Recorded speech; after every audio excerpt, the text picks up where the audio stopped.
I'm here. Mrs. Greenstein. I'm here. Mrs. Nadolny here. And Mrs. Weisler. Here. Thank you.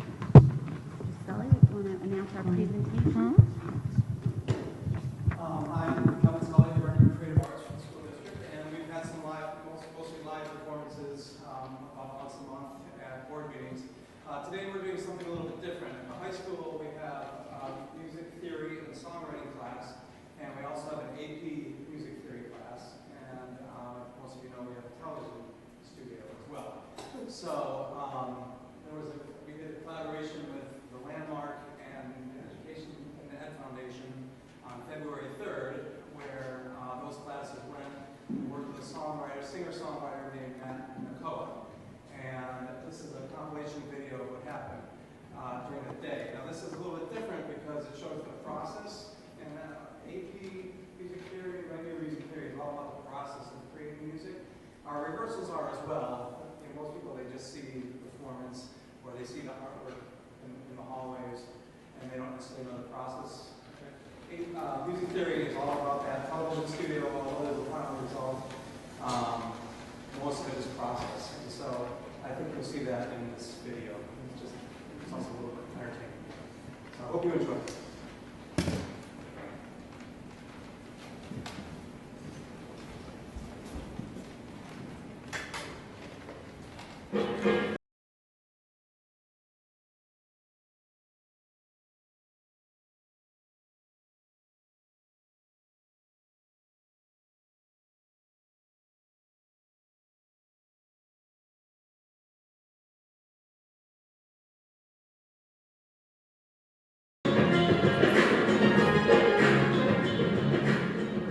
I'm Liz.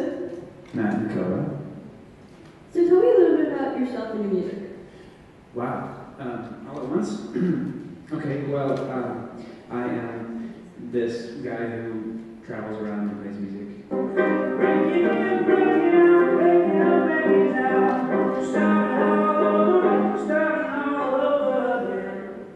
With a band, and it's a great way to be alive.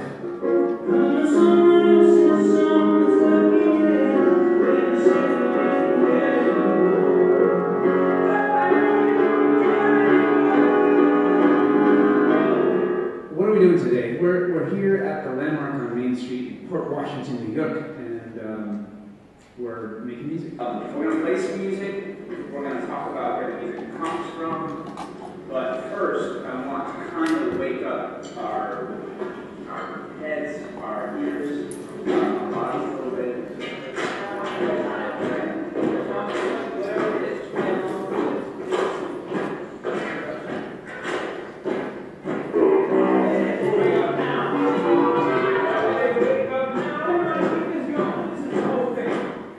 Talking about my experiences being a professional musician and trials and triumphs making music. So that's another thing I want to talk about and I want to keep in mind today is that my personal philosophy behind melody, when it is matched with language, is that the language informs melody naturally. The shape of words already has a melody, and you can easily extend it into song. And we also have played some band arrangement of one of my tunes, and it was pretty glorious. And that was right. So it goes like this. I go, you go.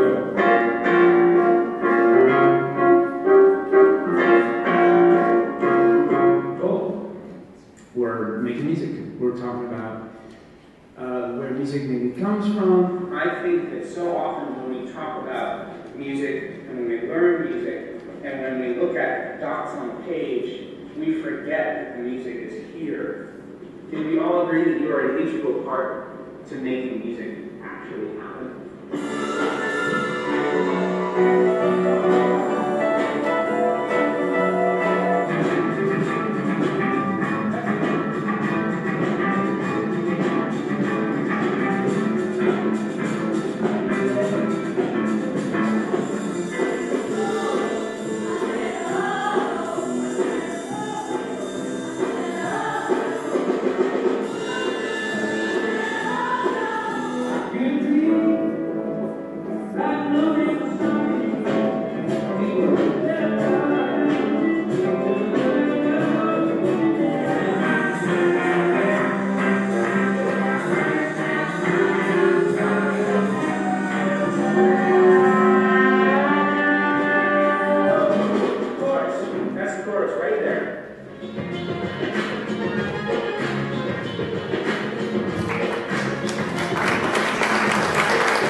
TV station that was able to make that, and also for the collaborative grant with Landmark. That was really wonderful. Great to see what our kids are doing. Thanks for putting it together for us. I'm now going to make a motion for the adoption of the agenda, February 28th, 2017. Do I have a second? Mr. Consent, all in favor? 5-0, thank you. We'll now have student and community comments. We have a dais up here with a podium here with a microphone. Please identify yourself for the record and know that we do have a 3-minute limit.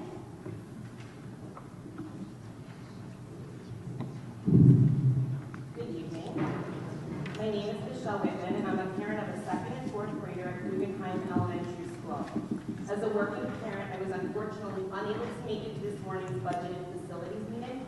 I am beyond grateful to our school's HSA co-presidents, Cindy, Jan, and Annie Thornton, for representing our children and our parents at this morning's meeting. I attended an early morning meeting at Guggenheim on February 16th, where I first learned about Guggenheim's leaky roof. Guggenheim's head custodian provided an update during that meeting.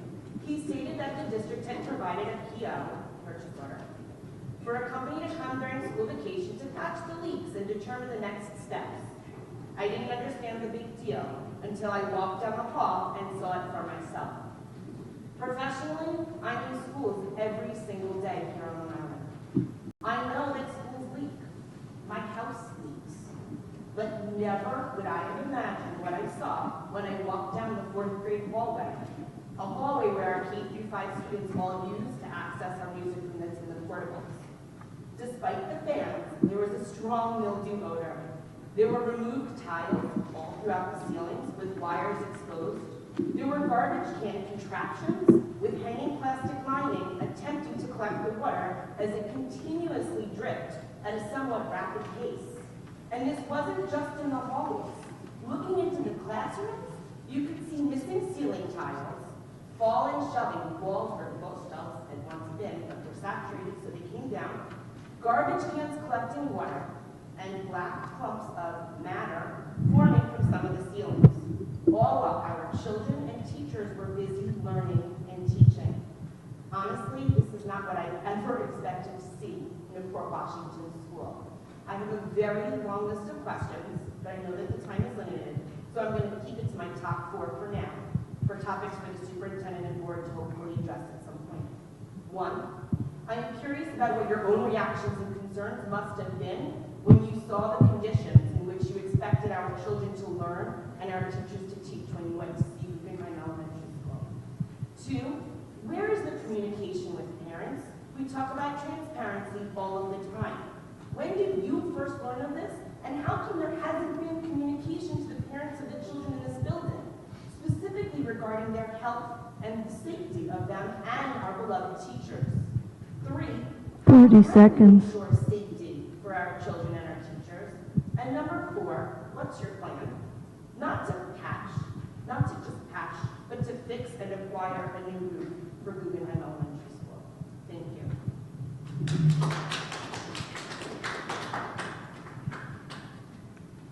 Is there anyone else at this time?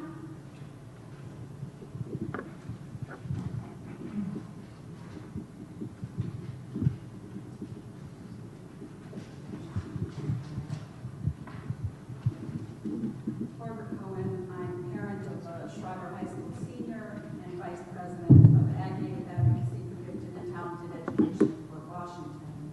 I'd like to commend the Board of Education and the administration for undertaking a consultant study of the K-8 People Enrichment Program, for posting that study to the district website, and for leading a lively discussion regarding the report at the Curriculum Committee meeting held on February 17th. The report and the discussion contain important information that may lead the district to a more robust curriculum for advanced learners, one that's aligned to classroom curriculum, increases opportunities for all students to enrich their learning experiences, especially in the humanities in the elementary and middle school, and improves identification of our advanced learners overall, and of minority, low-income, and twice-gifted exceptional students specifically. I think all of these are outcomes that would be welcome. At that meeting, Dr. Mooney asked that the Professional Growth and Curriculum Development Committee consider the report of the consultant and the needs of advanced learners in the district and recommend enhancements to our program. She correctly pointed out that the current budget is restricted by the New York State tax cap, that the district's population increase and space constraints leave zero additional funding or space for enrichment programs catering to the district. And these constraints do not leave me optimistic that the needs of our advanced learners will be met. There are 13% of students in our district currently identified as advanced learners. They have lost significant opportunity in Fort Washington since 2010. While our student population and class size has increased, our ratio of certified teachers of gifted children to our overall population has declined, meaning that advanced learners do not have the benefit of a gifted teacher assigned exclusively to their school, or in some schools, a gifted teacher and class on site. They have to sacrifice something in their school day in order to access their specialty trained teacher. Students no longer receive pull-out services that used to begin in 3rd grade. They no longer have a program available to them in 7th or 8th grade. The general student population, including advanced learners, no longer has a pushing gifted teacher beginning in kindergarten, when early identification is so vital to their development. 30 seconds. Teachers have been impacted by the loss and presence of the expertise of the gifted trained teachers. We have never had an administrative staff person assigned to the coordination of the curriculum, and so we have a curriculum that was identified by the consultant as pieces of an overall curriculum. I feel that the board and the administration need to designate someone who is philosophically committed to the needs of advanced learners, and they need to 3 minutes.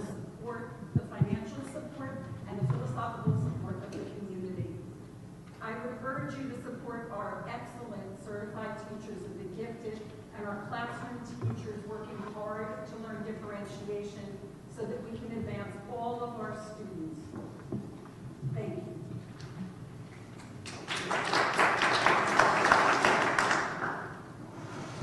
Good evening, my name is Adrienne Sauer, and I am the parent of a 5th and 8th grade students.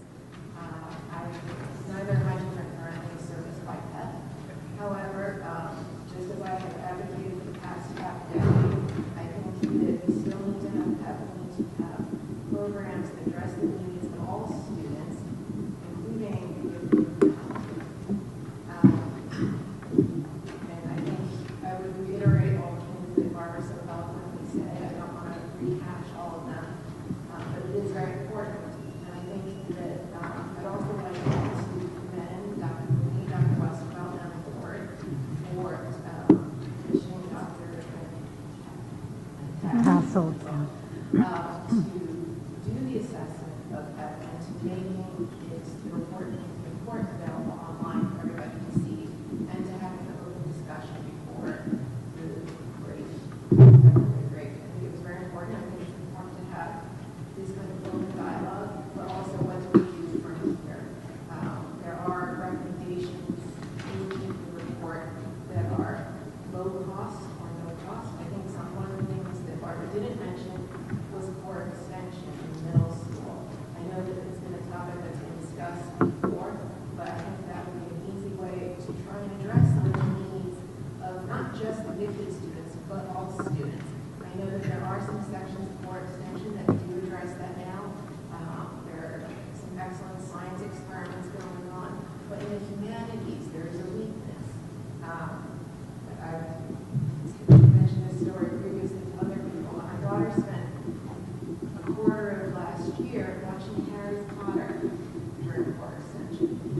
This would be a wonderful opportunity to do a poetry workshop because it's not in the curriculum, and I think you could do that, or maybe a book club, or something else that addresses the humanities. You could do social studies, something that's not direct in the curriculum, but something that children are interested in.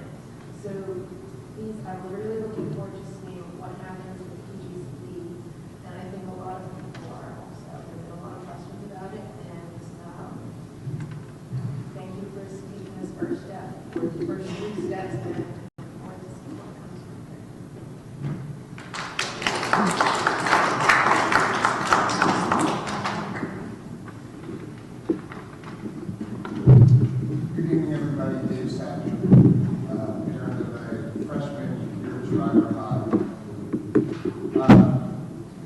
I do want to reiterate that I think it's fantastic everything that's been said from those that are pushing for more kids in top education.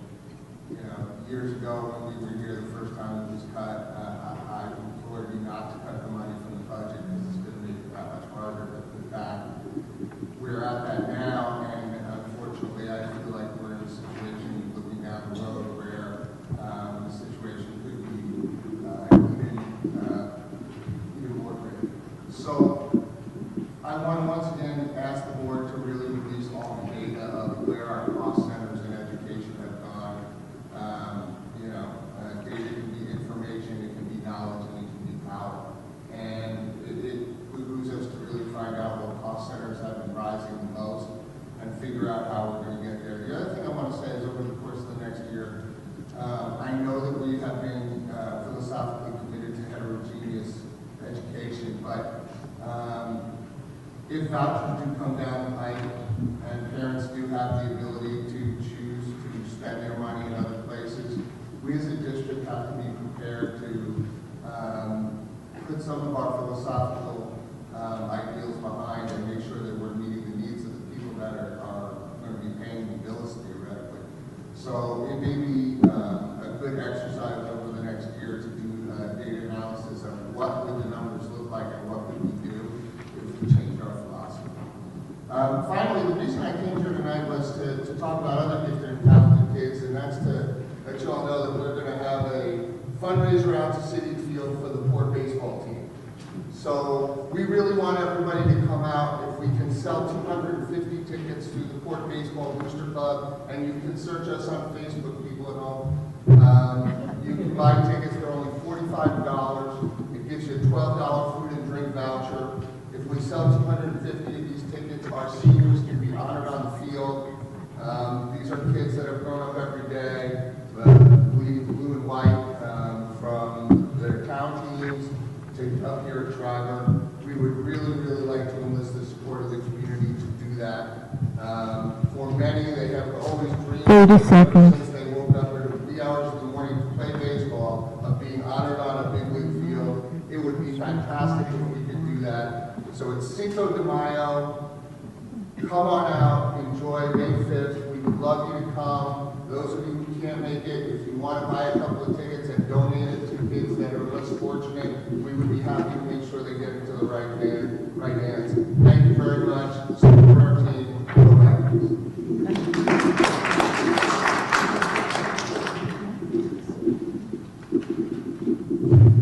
Hello, I'm Carl Booth. I have 3 daughters in the district, first grader and a kindergartner, both at Taylor Elementary and a 2-year-old. I had 2 comments or requests I wanted to make of the board today. They're completely unrelated. The first is with respect to the agenda and the materials that were circulated beforehand. I didn't see a copy of the proposed contracts for the BOCES continuation. So I was curious when that item comes up for approval if the board could address briefly the economics, the negotiation process, and the benefits to the district of the contract as it is recommended to be approved.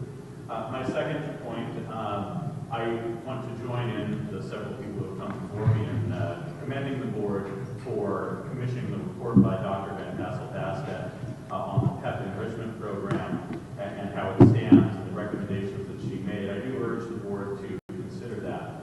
I'm very cognizant of the fact that the board, ever since the tax cap was passed, is under extreme pressure not to increase and in fact to cut programs, and that with the combination of the Common Core mandate and the tax cap inflation, it's very difficult for the board to justify continued spending on programs that are perceived to benefit only some or a small minority of students, or that most students do not benefit from. So I would encourage the board to take a close look at some of the recommendations that Dr. Van Tassel-Basket made that could be incorporated into the curriculum on a cost-neutral or potentially even a cost-saving basis. I corresponded with Dr. Van Tassel-Basket after reading the report. She forwarded me some additional research on her pet project, which for years has been improving enrichment acceleration for gifted learners. And one of the things that really stuck out to me is her recommendation with respect to a mastery learning model in which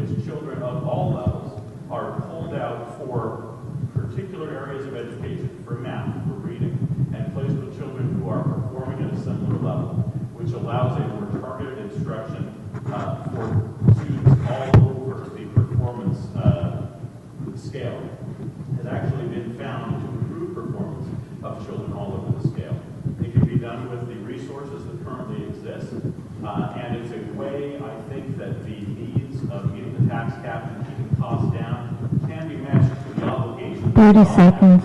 to improve and maximize the benefit of education for all of our learners, at the low end, at the middle end, and at the high end. So I encourage the board to think carefully about that and to pay particular attention to those costs and space control proposals. Thank you.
Fields look like they're on schedule, and we will be able to have our spring sports on the turf fields, which is very exciting. And the board got a little peek at the auditorium, and that's looking great and very exciting, and also hopefully on schedule for the March 29th faculty recital, and we urge everyone to attend that. I just want to speak to a few things that came up this morning in the Budget and Facilities Committee meeting. We did speak about the Guggenheim roof, and I just want to assure parents first and foremost that it's been investigated and there is no mold, which is really an important thing for everybody to know. And of course, we are very upset about the situation with the roof, and Jim Rustano, the head of facilities, did tell us today that we are going to have to look into replacing the roof and parts of it. We do not think that we will be able to tackle all of it at once because of the expenditure involved, but we are going to proceed with at least piece by piece in order of the worst state of repair.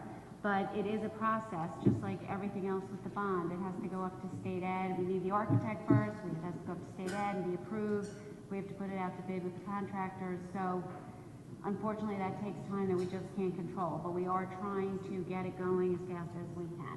And in the meantime, whatever repairs can be done in-house are being done in-house. So I hope that puts some minds at ease. And as far as the enrichment consultant goes and the report, I think there are just some misunderstandings, and I just want to make sure they're very clear. There were a lot of recommendations, but first let's focus for a moment on the fact that we did receive high praise for our program, and we're doing a lot of really good things. And I personally always believe there's room for improvement and change, and so I'm open to that, but I think we do need to take a moment to remember, too, that we're doing pretty well. So that's an important thing, and thanks to our staff and our administrators. But the idea that we are not moving forward with any recommendations is incorrect. We had stated that those things that are not going to affect the budget at all are things we're looking into right away and hopefully to implement for next year. And everything that was recommended is going to PGCD to be reviewed. Hopefully those things that won't affect the budget will be able to be looked at for next year to be implemented. And the idea that we're never looking to support any changes financially is incorrect. We absolutely never said that. It's just there's no time for any changes to the staffing recommendations for this year and to go through PGCD in time. And probably more importantly, there's no space. So we're looking towards 2018-19 for that, and there's been no change to that. That's still something that we plan to proceed with.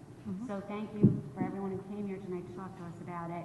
We know this is an issue a lot of people are passionate about. We are really happy to see you at the community, the board committee meetings. We're happy to have you here tonight, but I just want to make sure everyone is clear on how everything's going now. So thank you. Dr. Mooney? Okay, thank you, Mrs. Sloan.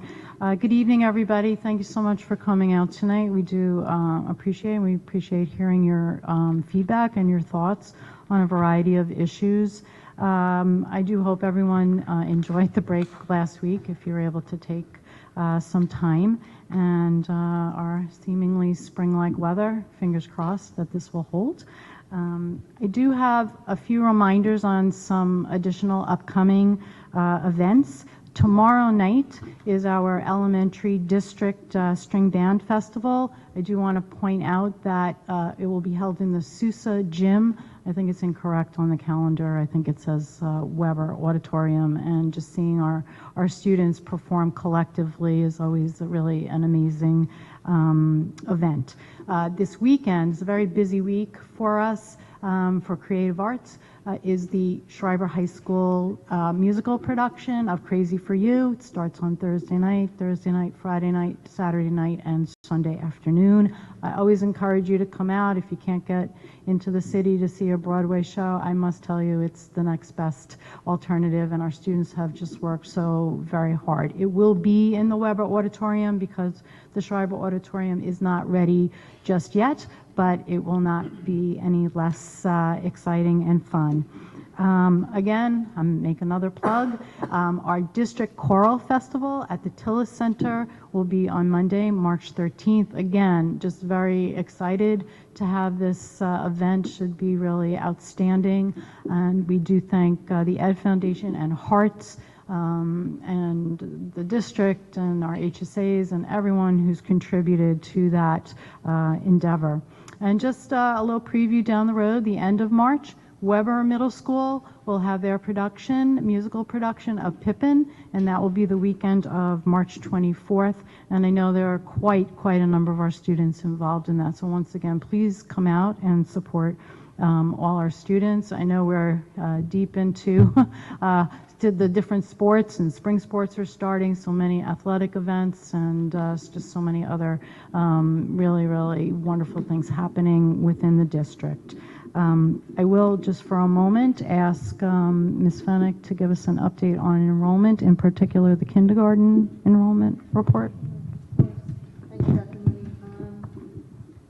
As of February 15th, the district student enrollment is 5,556. We have an increase in 98 students from last year at this same time. I do want to point out that the majority of those 98 students are enrolled at the elementary level.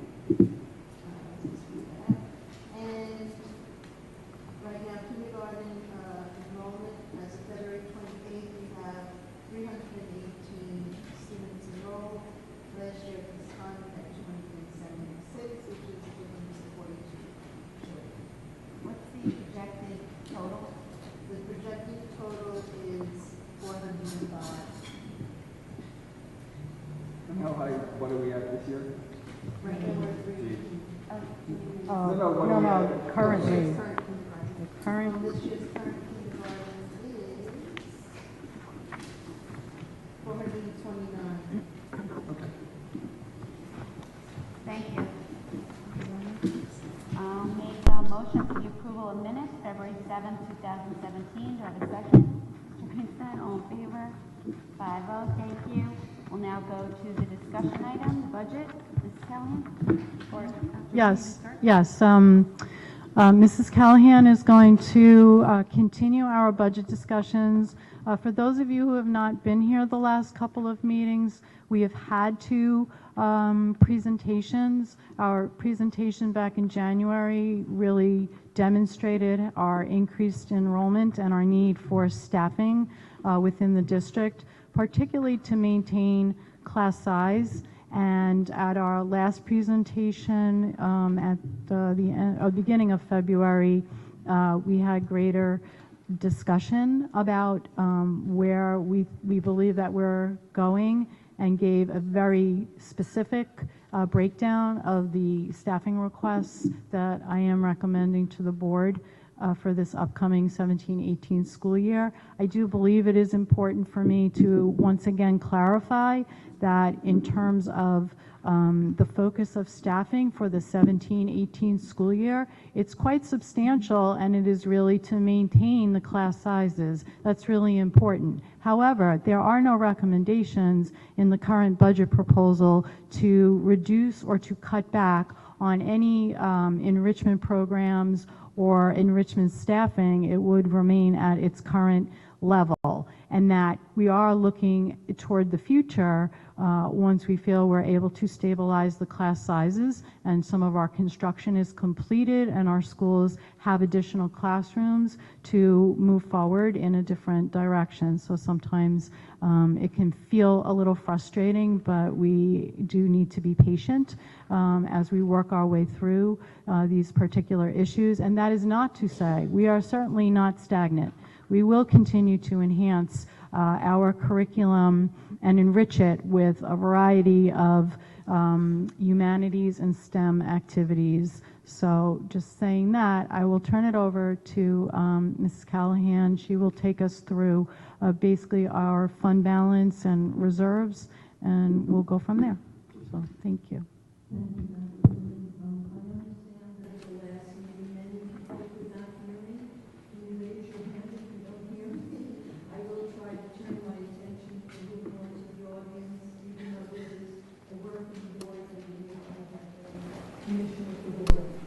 So I would like to let you see how our school district has to deal with revenue issues in particular, because in order to spend, we must have an equal amount of revenue to balance that budget, just like in your home budget. While the chart may be small, I really want you to focus on the international funds. If you look to the right, you will see a large piece of the pie, which is in a pink, and that is the real estate taxes that the people of Port Washington pay in the current year's budget, the budget in which we are living.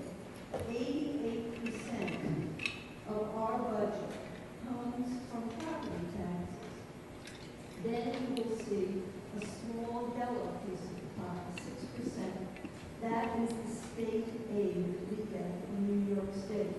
If you look on the left side of the chart, this is something that came from the New York State Controller's Office, which shows you the dark blue portion, which is only 48%, is the average in New York State for school districts. Property taxes, 48% of the average school district budget comes from property taxes, and 34% comes from state aid. We do not receive the same amount of state aid as many districts further upstate New York, because state aid is based on property value and personal income. We are considered to be a very wealthy district.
measures what happens in school districts is called a fiscal stress indicator. You may have seen this in the newspaper. It's been around for about 4 years now. And some people think it's important. Some people think that it's really just more talking points, but it means nothing. I think it's somewhere in between, because the community is certainly entitled to know about this year's fiscal health. And that mainly means our savings that we have for future emergencies as it relates to our overall budgets and spending. So this is the 4th year of this program. In the first year, we had no designation. If you have a designation, it means your finances are not being run very well. You can be susceptible, you can be moderate, you can be in extreme fiscal stress. But there aren't too many districts in the state that are in extreme fiscal stress.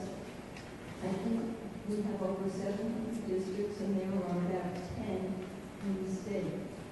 So in any event, there is a formula that they use, and I will show you that on the next page. But for 2 years, we were considered to be susceptible to fiscal stress, which meant we were spending down our savings. Or that was a major indicator. This past year, the board was able to put a little bit more money back into our fund balance come June 30th of 2016. And when the state issued its latest report, surprise, surprise, our score went down, which in this case is a good thing, and we were no longer in fiscal stress.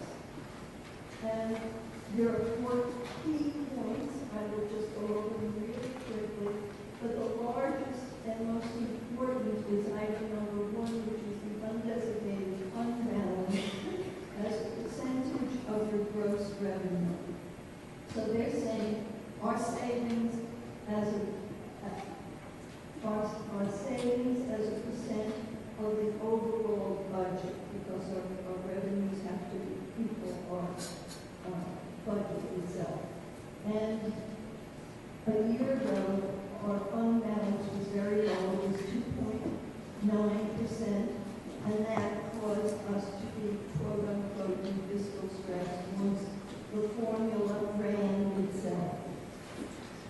This is really just for information.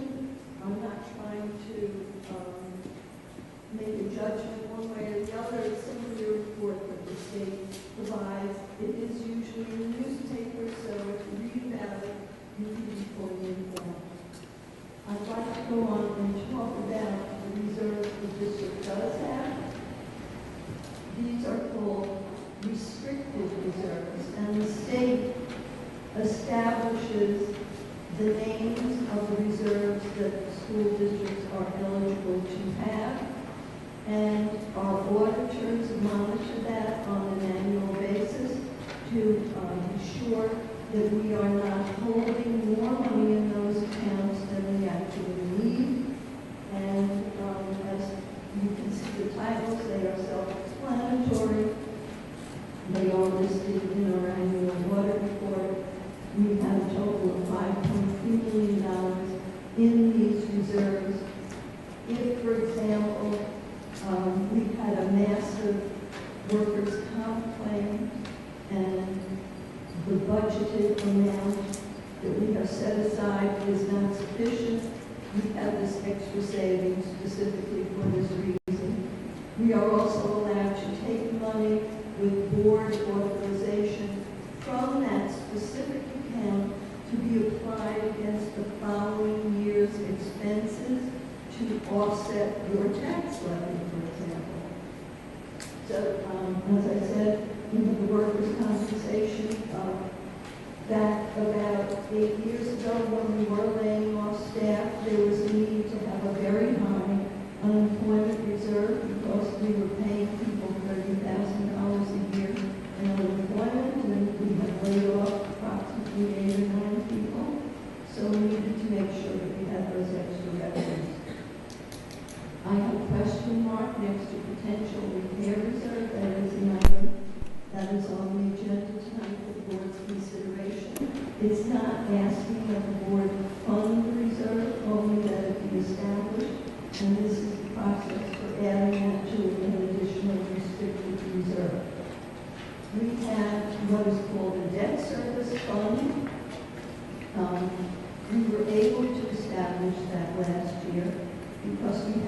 anticipated both at our energy performance contract and the first borrowing for our bond, our current bond, would happen in 2015-16. That did not happen, but because the funds had been set aside for that purpose, they were into this additional savings.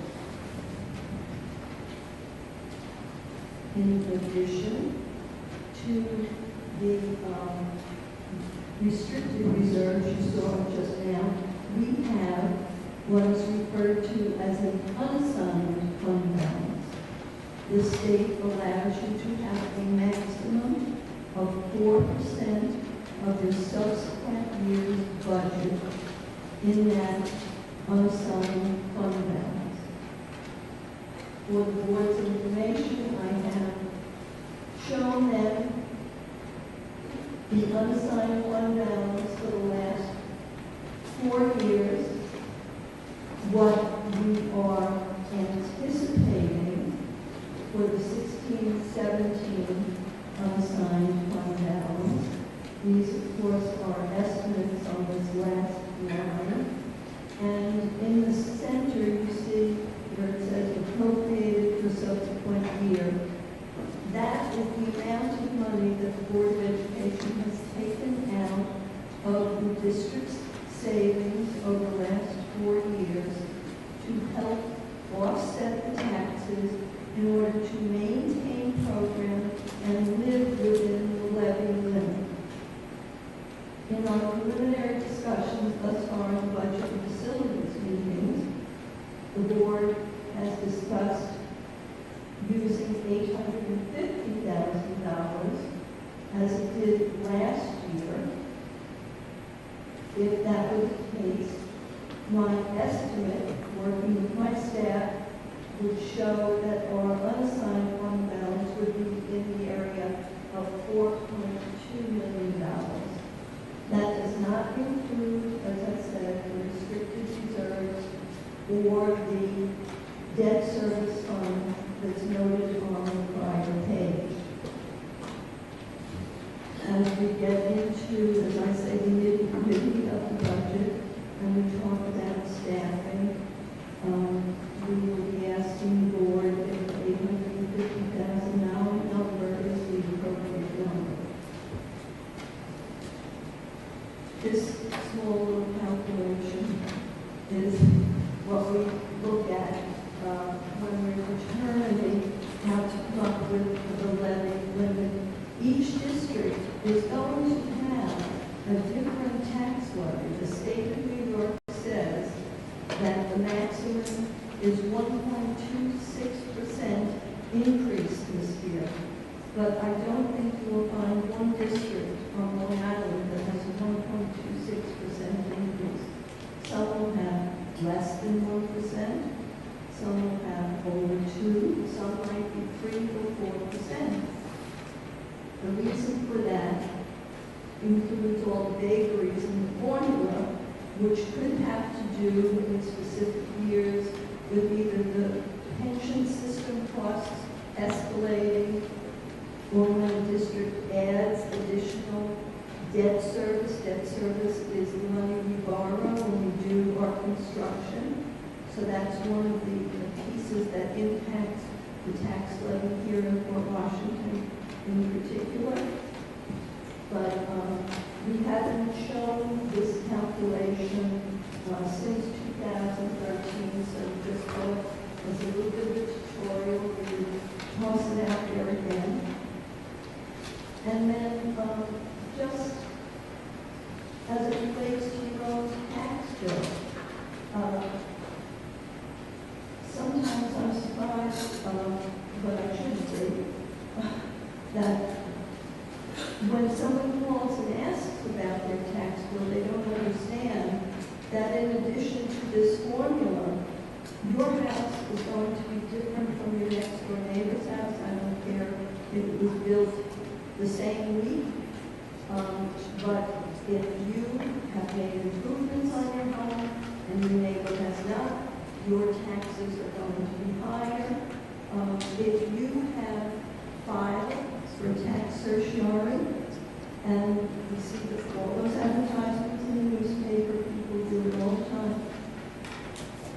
And you probably saw the recent article that said that people who have not filed have really suffered a much greater increase, because what happens is not that the school district is going to get less money. If we ask the county for $120 million in tax money, and you file for relief, and your taxes are reduced by $1,000, and you file and your taxes are reduced by $1,000, your taxes, Jen, might go up by $2,000, because we are going to be made whole. And the county has worked through that formula, which I'm not saying is simple for them, because there are also 4 classes of property, and there's what is called an adjusted base proportion, so that the homeowners bear the greatest burden of the taxes, because a good portion of the taxes will go to the schools. But there is a multi-dwelling, like a co-op, there is a utility, and there's a commercial rate. Each of those classes of property are a portion of the whole tax bill. And the rates can be very different, and then within the rates, as a family applies for tax relief, that adjusts things even more. So it's almost like a yo-yo over baby's crib. You touch one thing, and everything else starts to bounce and change. So everyone's tax bill is very unique to themselves. And then, in addition to all of those things, we have what are called pilots, a lot of pressure properties within the school district who apply for relief from taxes. And as happened this past year, we were given a list by the county that we need to use in the tax levy limit formula. And one of those pilots, they made an error. It wasn't supposed to be on the list, but it was given to us, and it was $300,000, and so now we are short $300,000 in our revenue per year. So if our budget, if we underspend our budget by $600,000, we may only have $300,000 left in revenue because we're short of revenue, if that makes sense. So, now,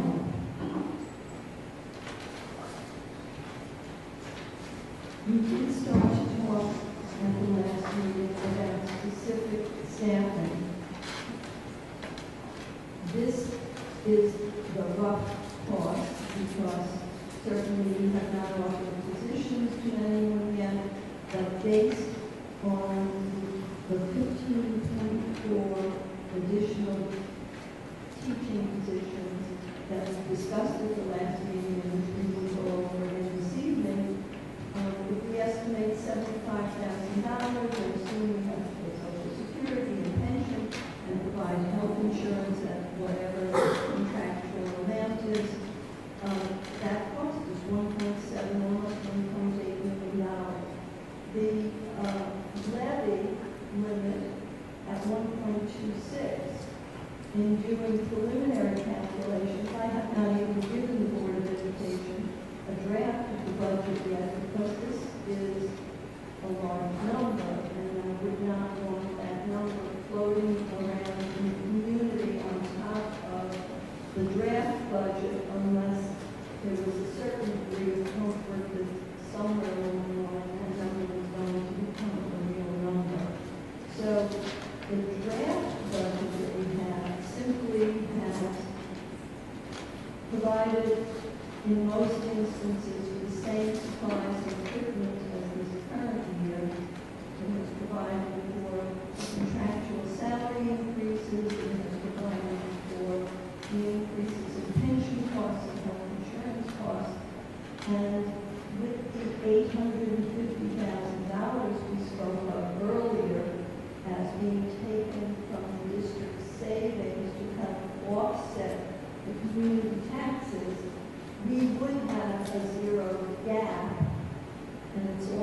gap we're trying to meet with this levy limit.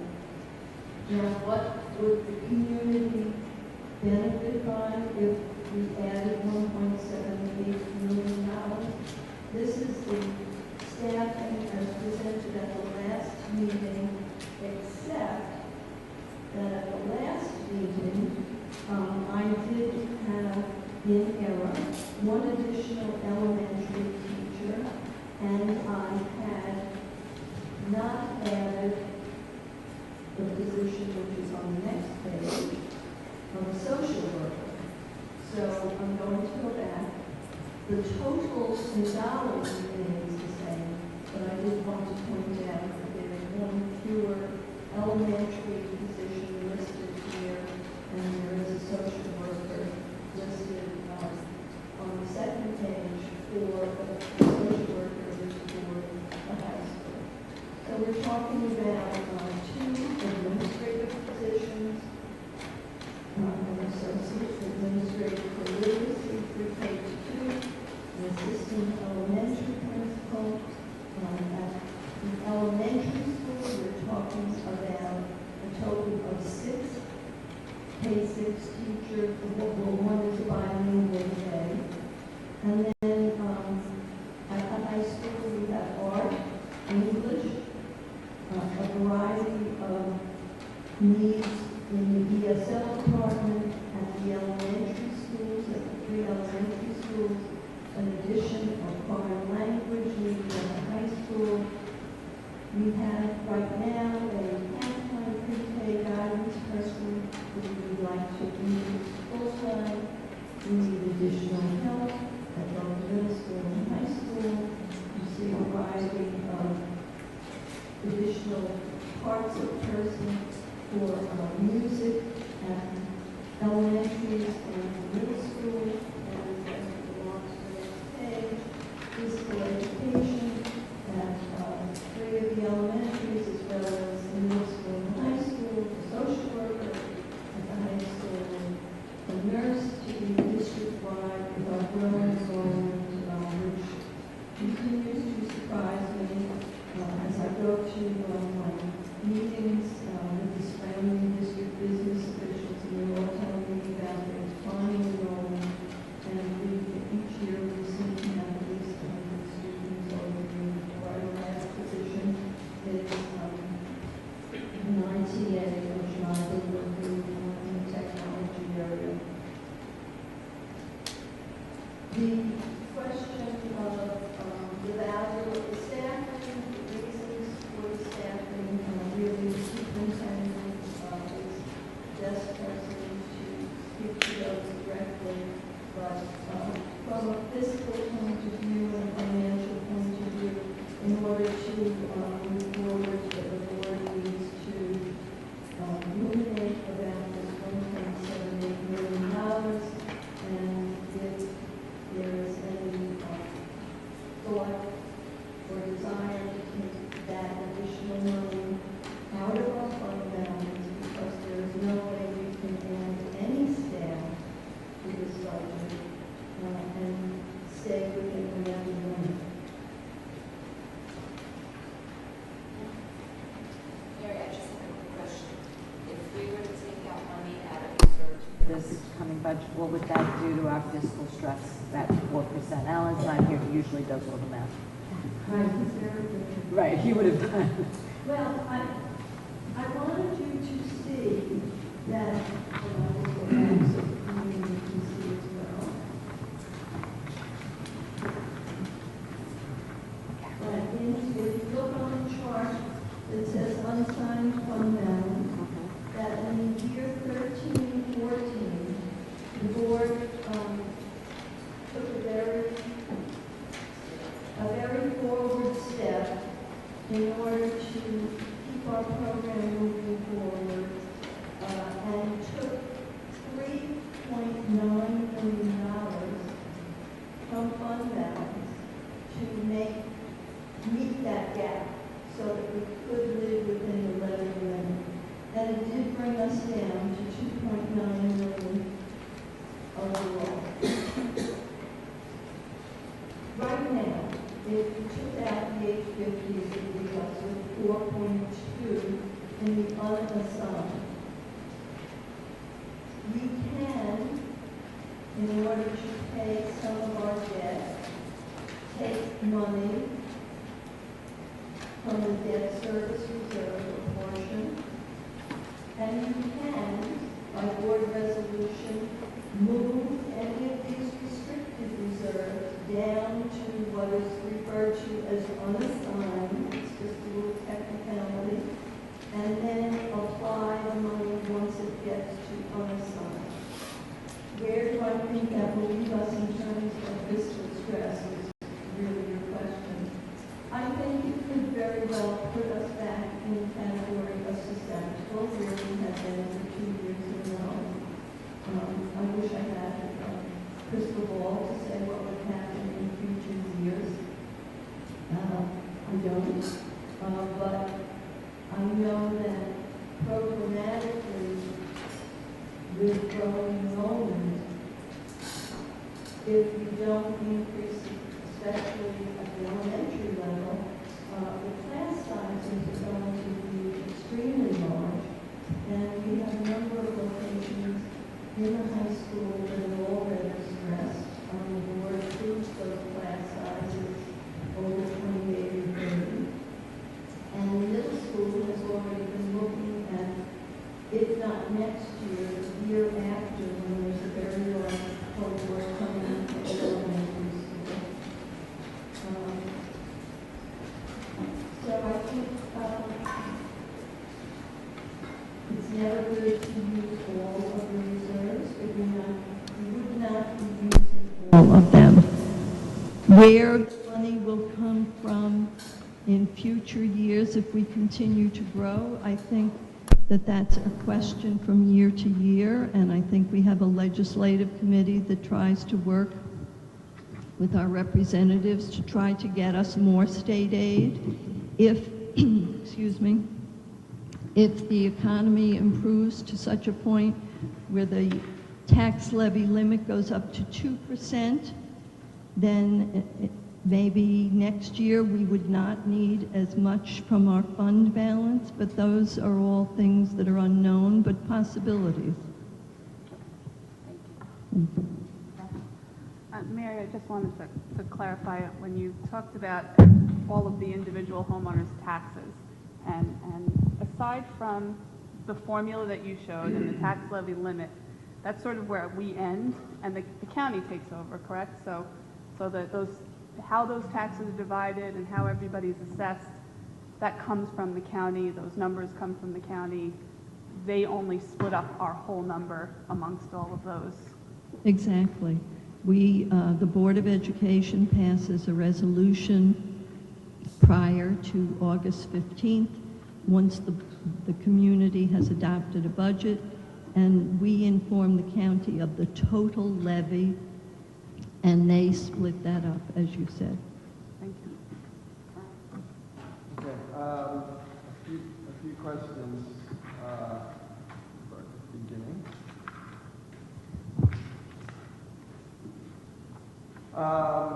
In the chart for the very first chart from the controller's office, they show federal aid, but our federal aid is rolled into your state aid.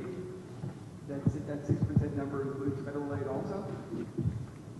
Yes. Okay, so really, statewide, it's 39.4%, not, because the federal and the state all ends up being our 6%, not, so we're really getting 15% of what the average school district is getting in terms of aid.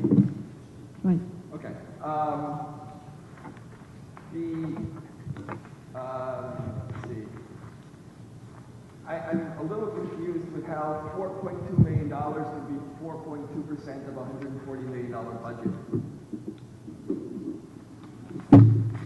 Where are you? The page with the unassigned fund balance, where we're going to end up with these projections at 4.244. Because There's no page numbers, I can't actually. that's okay. Because we're not simply saying the 2015-16 number of 5,600,000 minus 850 comes out to 4.2. Is that what you were thinking? No, I'm saying, you're saying that at the end of 2017, our fund balance will be 4.2 billion. Right. But you're also saying it's going to be 4.2% in terms of figuring out whether it is susceptible to fiscal stress. And it looks to me like that it would be closer to 3%. Well, I was under the impression that If we were taking the money from the other fund balances. Oh, okay. right. Okay.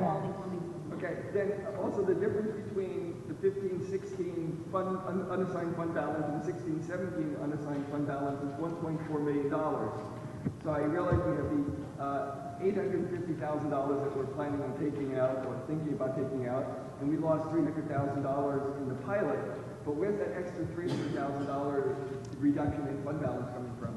It comes from a variety of things, which are the requirement to set aside the first month's payment of health insurance premium.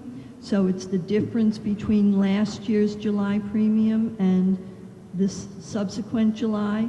And each year, the amount of open purchase orders as of June 30th vary. So we look at an estimate of where we have been the past few years and try to make a judgment call, and that's where that difference comes from. Okay. I think from our point of view, at least as a board point of view, from where I sit, trying to figure this thing out year to year is not the best way to do it. We should be looking long term. If we pull out the extra $1.7 million, our savings is that much lower. Then next year we have to start all over again. I think if we're planning on bringing our savings down to what I would consider a dangerously low level, we should already know what our plan is to replenish it. And we shouldn't be going year to year. And while we're going to fight with Albany to try to get more money, I don't think we can base a budget upon them doing the right thing based upon a 60-year history. So I think we still have to work on it. We still have to try to get it. If we get it, it's great. But we can't rely on it. And I think we need to know if we take an extra $1.7 million out of the budget this year, I want to know exactly how it's being paid back next year. What are we cutting to pay back? Because we're still going to have more students. We're still going to have a low tax cap. We're still not going to pierce. We're still how are we going to do it not go negative in 2 years? Well, if you want the gloom and doom, I will tell you that then if you're going to cut next year, I don't see the value in hiring people this year if you're going to cut them next year. That the option that the board might consider if they wanted to begin that discussion far earlier would be piercing the tax cap if we continue to see our enrollment grow. Because I do believe that Dr. Mooney is already looking at staffing needs for 18-19. And keep in mind, hopefully, the Manor Haven and the Guggenheim additions will be done. Those rooms are not going to be empty. It's not that we're just going to be taking people from small spaces to give them more gracious spaces. I think we're going to see, in some cases, not all, that we are going to need additional staffing for those growing buildings. Or we are going to talk about redistricting, that dirty word, but that's an aside from anything to do with the finances. But we also know next year we have $400,000 for a roof. So I mean, we know these expenses are coming, and if we don't increase our revenue, we have no choice, and we seem incapable of trying to increase our revenue. Well, we are incapable of increasing our revenue. We're not going to be getting it.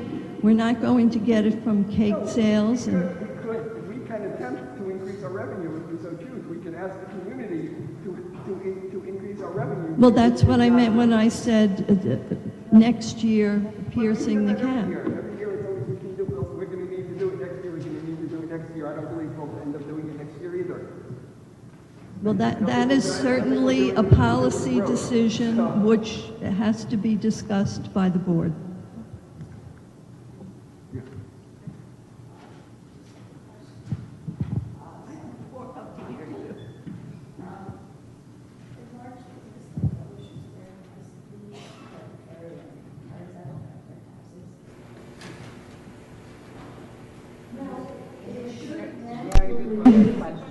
The question was, when the Publishers Clearinghouse leaves the school district, they are moving, I believe, to Syosset.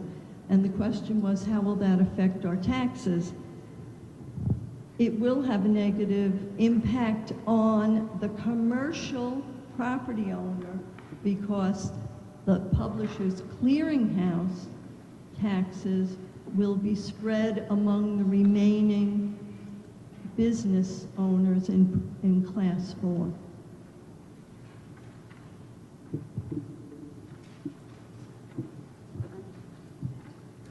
I want to thank you, Mary, for the presentation again. I just want to say that I have started to go around meetings in the community, and Beth Weisser, the chair of the budget committee, has been going with me.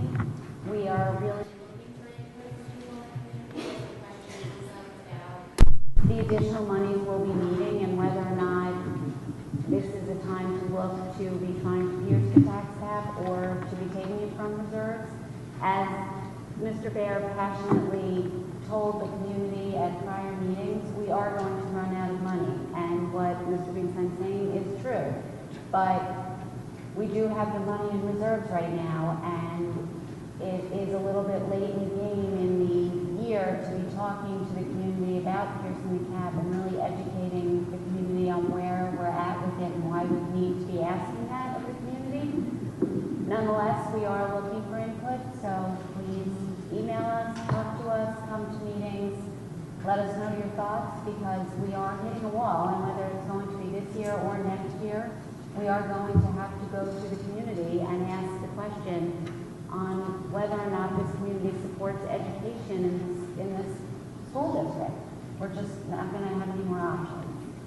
I don't know that I personally feel this year is the year to do that, but it is a discussion we're having. So, with that said, we will end our discussion for this evening and move on to committee reports, policy and personnel. Laura's not here. Elaine, the next meeting and the agenda. The next meeting would be March 10th. March 10th. The next meeting is on March 10th, and I think there was going to be follow-up on the opioid Narcan policy is one of the agenda items. We met this morning. We went over some of the construction issues, concerns, moving forward, bond work. We got to a place where I think we're in a good spot with our architects and with our school construction management company, and everybody's moving forward. The Mannerhaven and Guggenheim additions are up at State Ed. We went out to bid today for the Weber Science Labs. So we're in a very good place with the bonds. Our next meeting is March 14th, and that will likely be focused mostly on budget, with a few other issues continuing from today's or this morning's meeting about the bonds.